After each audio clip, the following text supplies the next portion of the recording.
Setting objects of takeoff at a certain percentage of completion is the action that sets the whole wheel of digital production control in motion. Without this process, you wouldn't be able to track your production and manage your projects to keep them on budget. You'll select the labor cost code of the area of work you wish to focus on, and then select the object or objects of takeoff that correspond to that day or that week's work. We'll just select one wall as a simple example. From this point, you have two ways to set the percent complete of that wall. You can click on the percent box and choose a level of completion in increments of 10. Or you can use the percent slider at the bottom of the window. You can click along the slider and the pointer will jump in increments of 5 to the nearest percentage. Or, for more detailed results, you can simply grab the pointer and drag it to the percentage of your choosing. Now keep in mind that as you make selections, they will affect all objects of takeoff currently highlighted.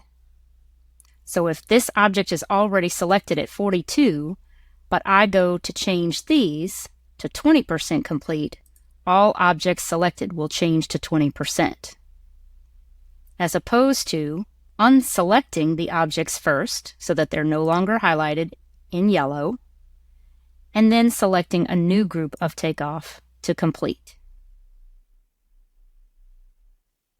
You will also notice as you track your production that in addition to reflecting your choices of percent completed, with the 20% here, and so forth, the objects of takeoff will also reflect your choices in color.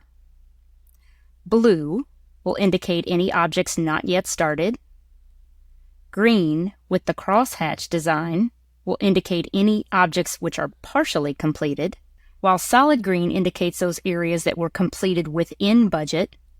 Orange would indicate that those objects were completed over budget by 5% or less, and red would indicate objects that were completed over budget by more than 5%.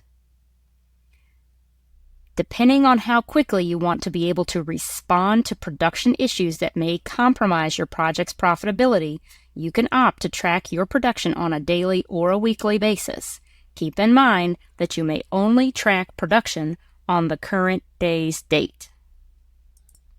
You cannot track production for a previous calendar day.